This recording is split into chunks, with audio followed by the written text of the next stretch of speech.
Before I do any sort of spiel or any sort of, announcement or any focus on this video as a whole, I'm going to do something really nice. I'm going to put little snippets of audio without any sort of spoiler-ish things happening. You're not really going to catch any major thing happening in the audio, just reactionary audio so that you can hear the vibe that was inside the theater that I went to see this movie, just so that you can get a sense of what it felt like. Woo! Yeah! Wait, what? Woo!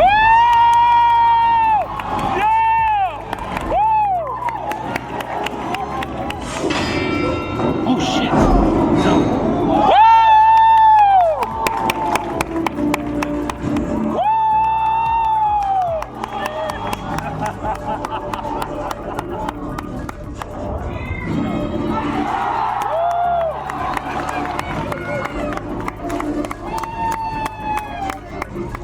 Now that you heard that, a lot of people have been waiting a while for this to happen, to get these two heroes on screen together so that we can see how this sort of buddy cop movie would work out.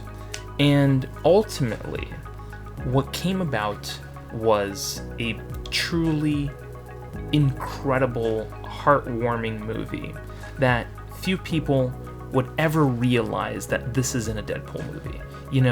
For us, we're used to, Deadpool being this sort of like merc with a mouth, and, he just says the F word pretty much every other 5 minutes or so. But usually it's about the hardcore action, and this movie is insane and it's wild and that sort of thing. And this movie does have those moments. But at its core, it is a very heartwarming movie. When they were announcing this movie and said that this was going to be a very heartwarming movie, I was skeptical. I was a bit on edge, because typically when they say that, ultimately the movie doesn't deliver on that front. And I'm happy to report that this movie delivers on all fronts. Back to front, front to back, this movie is fantastic. Now that I got that out of the way, I'm gonna say this. Everything from this point on in the video forward is gonna be spoilery-ish. So, I'm already warning you that there's gonna be some spoilers in this video. I'm not gonna spill it out or anything. You have the spoiler warning up until the point where I stop talking about spoilers, but I do want to let you guys know that I will be covering some spoilers. So before I get into that, go see this movie. Go see this movie before people start ruining it. I know you're probably going to see this, entire video now a week after the movie has come out. So ultimately, it gives me a little bit of flexibility as to what I can say about this movie. But let me tell you, go see this movie right now. I really don't want you to miss this opportunity, because it is a great movie. Marvel has been needing this for a really long time. And I'm going to tell you a few things that I really liked about this movie coming forward, but I am going to mention spoilers. So, having warned you all about this, let's get into it. So, I was very much in the headspace of someone who thought, what?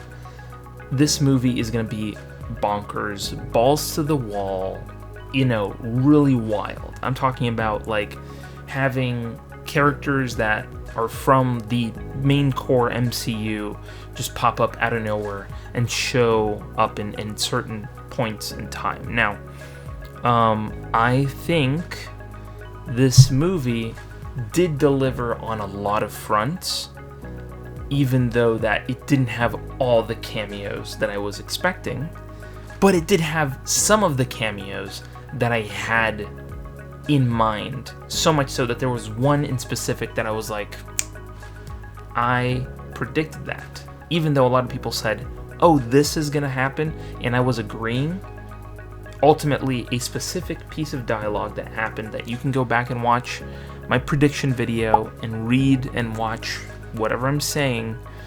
But right then and there, I did predict a few things, just to let you know. So, what cameos pop up in this movie? And, if you are already interested in finding out about these cameos, I'm gonna say it like this. I really think the best cameo that happens in the entire movie happens within the first 5 minutes of, them being in the void, of both Deadpool and Wolverine being in the void. And, before I even touch on that one, I would rather cover the ones that did not show up. The people that did not show up in this movie. So, first off, Bucky Barnes did not show up like I thought he would, but that never happened. Moon Knight did not show up, even though the truck from Moon Knight did show up in this. Moon Knight did not show up in this. Loki. Loki would have been really good for this project. I think it would have pumped up some of the circumstances. People would have been riled up, excited, did not show up. Robert Downey Jr. did not show up in this, but we do see that moment in Happy Hogan's office. There's a lot of things in that office, that are happening that are from Iron Man. Everything in there is Iron Man related in some way. So it is really cool to see, these Iron Man artifacts pop up like, oh, that's from this movie, that's from that movie, that's from that movie. So Robert Downey Jr. technically didn't show up in this movie in physical form, but he does show up on a picture.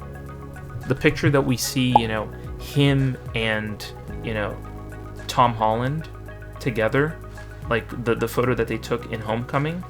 That photo, by the way, I gotta give props to whoever is the cinematographer of this movie for framing it like him in the photo, and then the part where he doesn't show up is covered by the mask in which Tom Holland's character, technically speaking, would be wearing from, that moment in Iron Man 2. Perfect composition there. I gotta give the cinematographer props for doing that. That was a really cool idea. So, yeah, Robert Downey Jr. did not show up in this movie in physical form, but in a photo he did. Doctor Strange. Nowhere did he show up in this movie. Nowhere.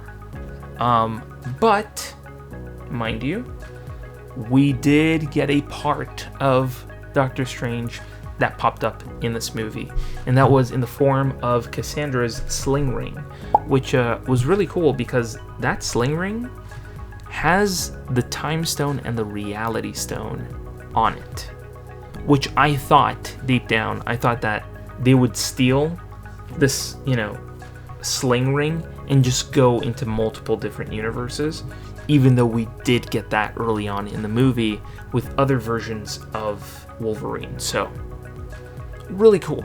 Really cool. But, I was surprised that no Doctor Strange happened. Neither did we see a Wong pop up in this movie.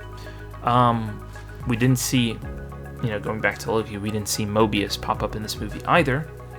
But yeah, none of these characters. So, surprising. Very much surprising that we didn't get to see these characters, And Thanos was one of those characters that I thought was going to pop up in this movie. I thought we were going to get a Thanos showing up and, them being transported to, like, that fight in, at the very end of Endgame, and him going in and grabbing the glove and him, like, snapping his fingers and bringing people back and stuff. That was my wild idea. And they could have gone there. They could have totally gone there in this movie.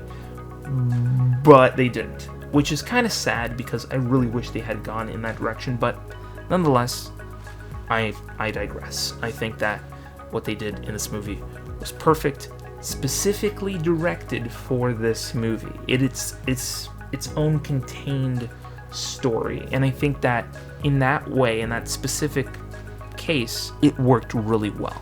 So now that we've covered the people that didn't show up in this movie, let's talk about the people that did. And ultimately, I did guess 2 people that was going to show up in this movie, but not necessarily the version that people would think ultimately. So let's start off with Blade.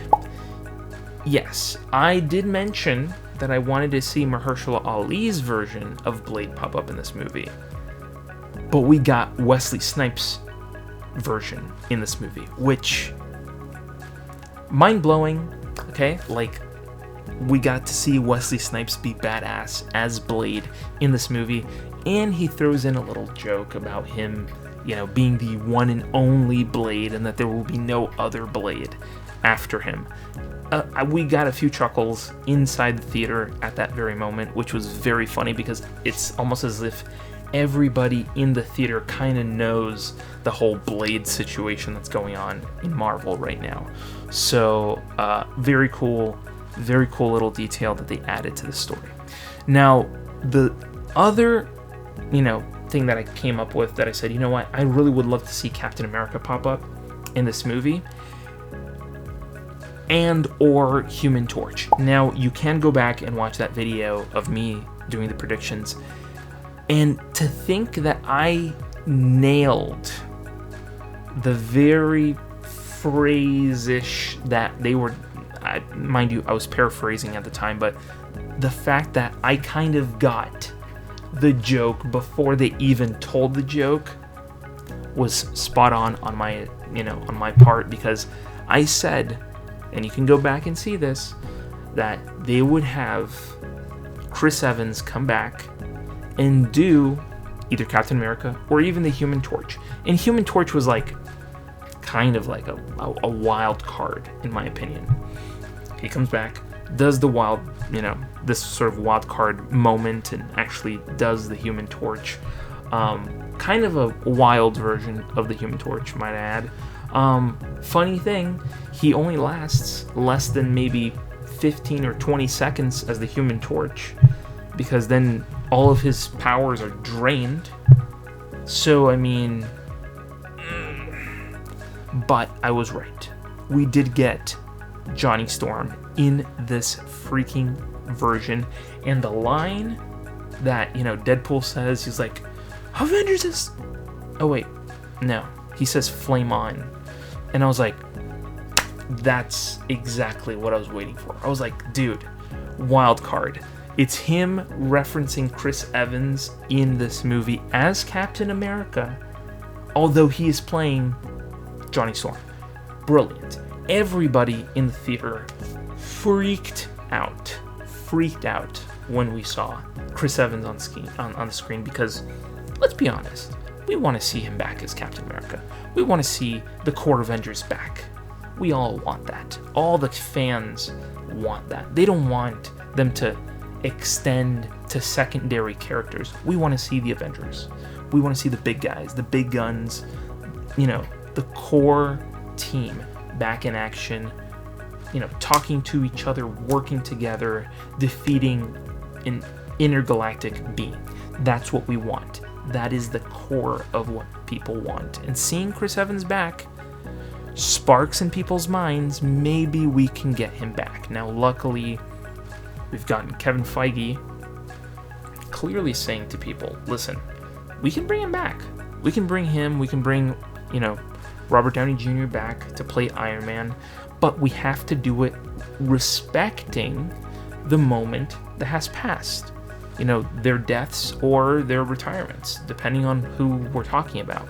So I think that would be really cool to see those characters back. But nonetheless, let's go into the other cameos that pop up in this movie that I was not quite expecting, but they were alluded to by John Campea, who I also watch, and has, said, oh, this is somebody, or that's somebody, or this is somebody. Nonetheless, we got Elektra in this movie, which I thought was a big surprise on my end. And it is Jennifer Garner, which is mind-blowing. It's not like it's not like the characters from the series Elektra. It is Elektra herself. And I love the I love the little references to their personal lives that are thrown into the movie, which is just freaking brilliant. I loved seeing Blade in this story. I loved seeing freaking Lara, X-23 in this movie. That was freaking awesome. But then we got another wild card. And this wild card was, well, I can use the word wild card with this one because his literal powers involve a deck of cards. So he is literally the wild card. Gambit. Gambit shows up in this movie, which was alluded to years ago. I think the last time I heard about Channing Tatum joining the MCU or joining X-Men rather as Gambit, I think it was like back in 2019, maybe 2020. Somebody threw that out there that Channing Tatum was set to play Gambit at some point in time. But to see him on screen playing this character was pretty freaking funny, and a lot of people were like, "What?" Yeah, I know, it's wild. It was wild to see that on screen and to see all four of them together. These four kind of random people all together on screen, kind of fighting up against these sort of like, bad X-Men is a really cool concept that I was not expecting.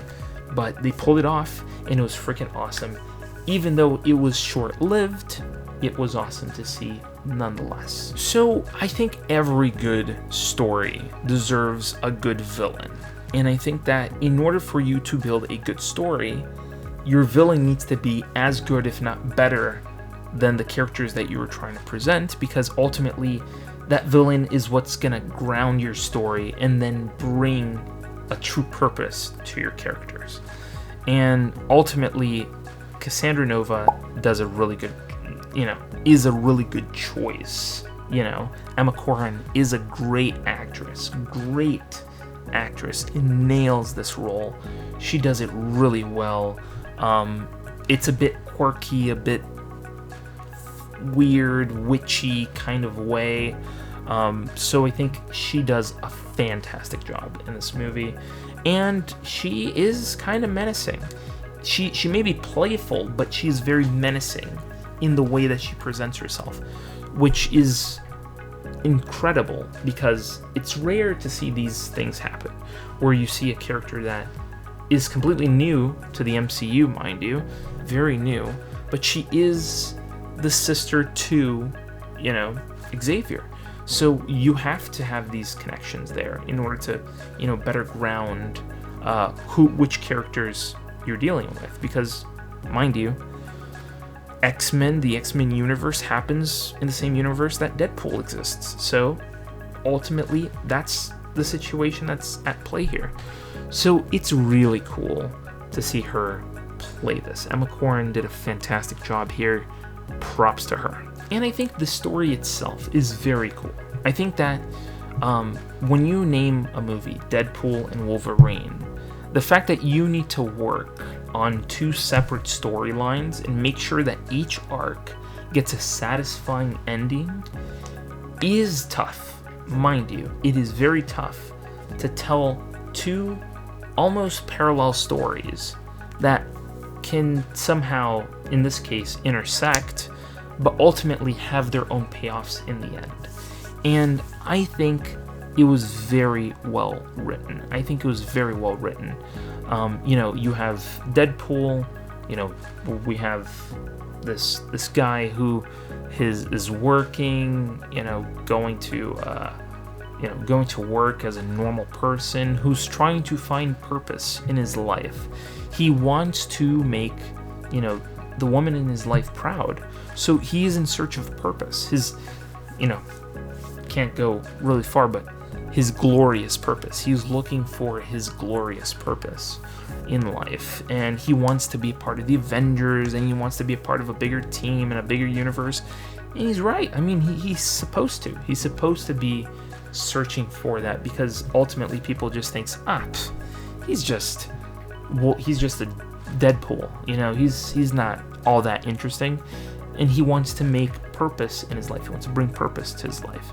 As for Wolverine, that's a different story. I think, you know, Wolverine, he is down on his luck. He, you know, really let down his universe.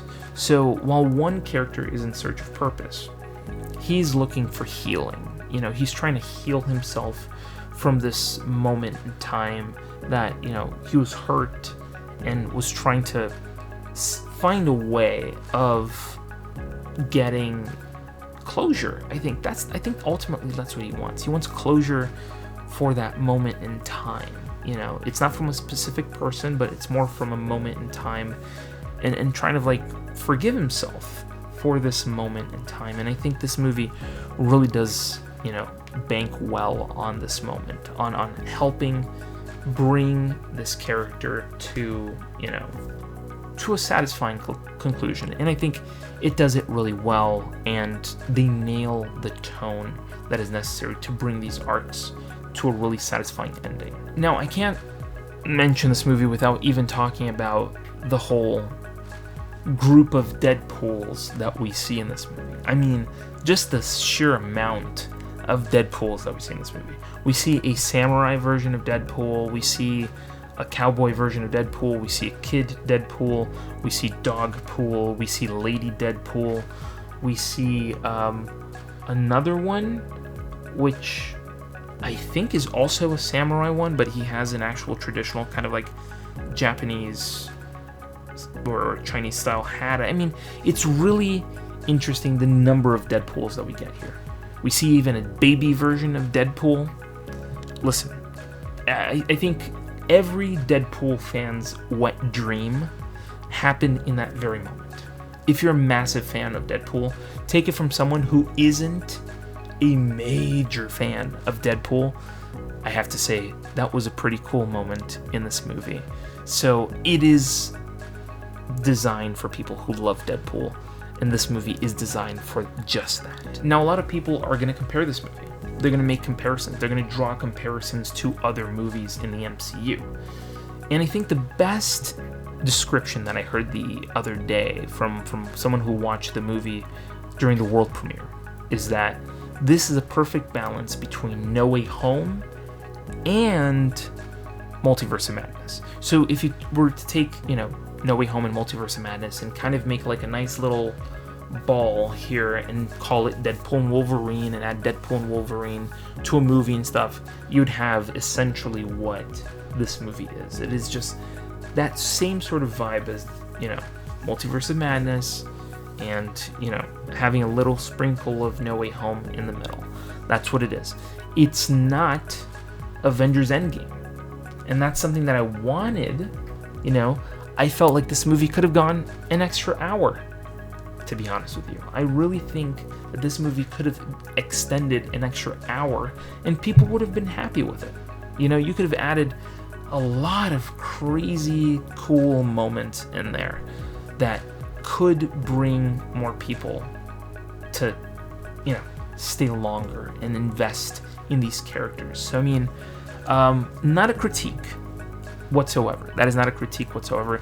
It's just something that, I don't know, maybe I'm being a little greedy in that sense. In that specific sense, I feel like I may be a little bit greedy, but heck, it's probably one of the only MCU projects coming out this year that people are really excited for. So, man, I would have added an extra hour in there just for fun and made some really crazy stuff happen. So, yeah, I think it really did nail everything that it set out to do without any sort of massive exposition. So now, where does this movie go?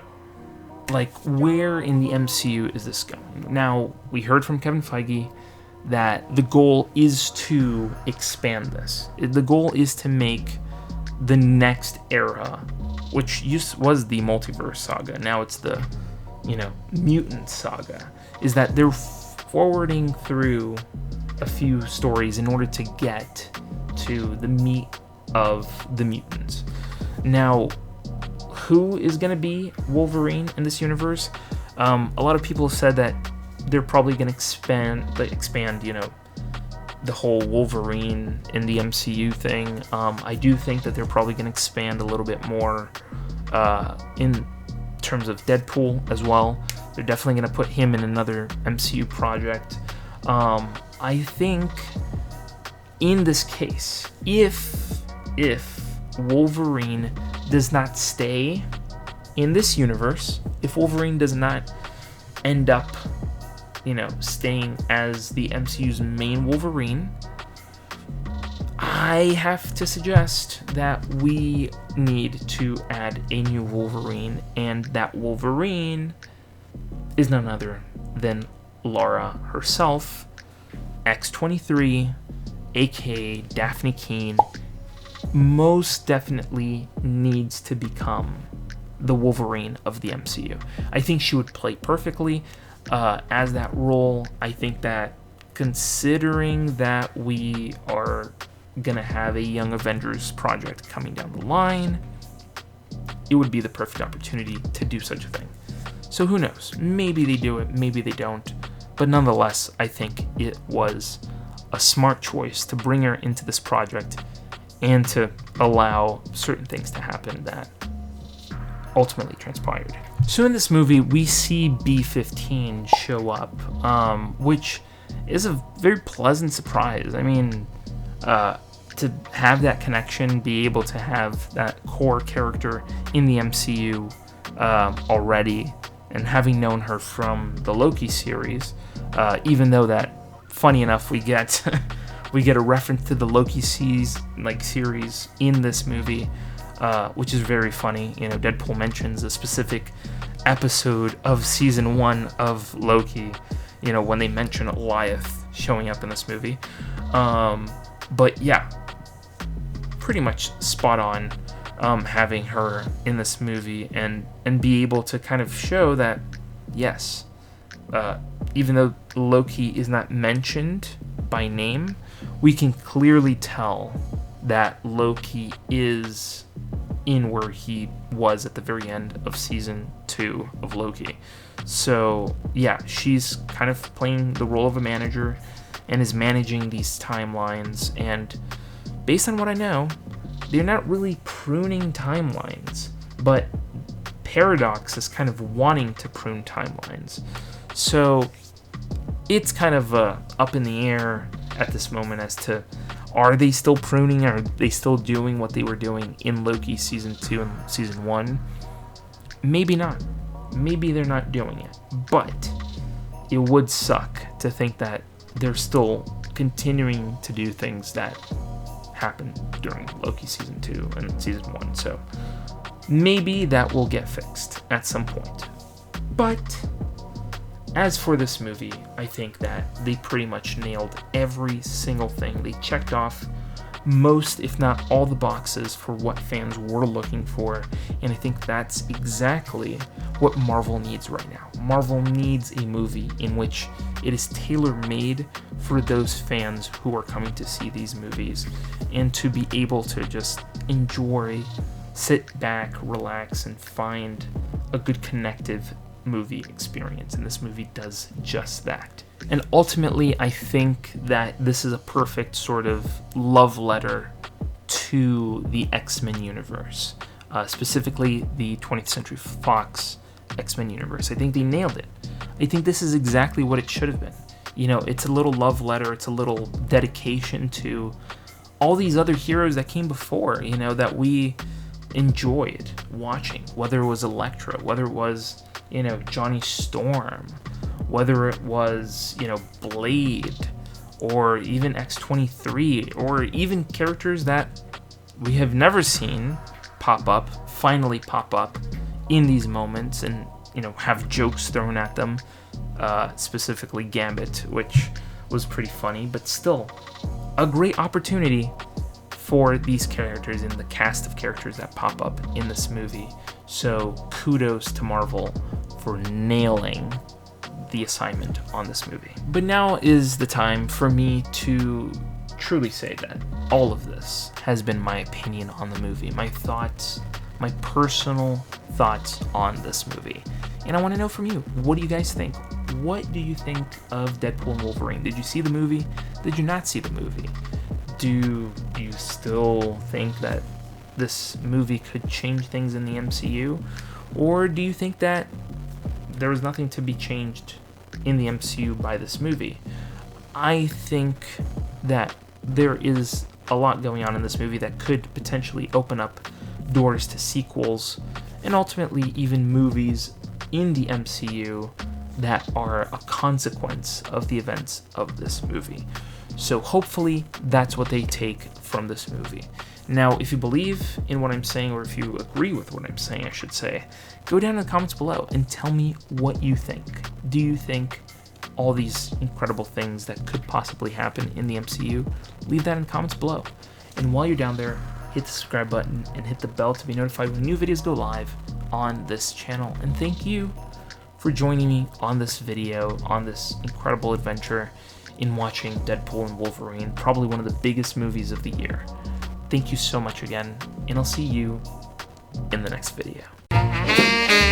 Scrolling through YouTube, same old routine, then bam, movie savant, what a scene. Trivia bombshells dropping knowledge like rain. Forget the dishes, gotta watch it again.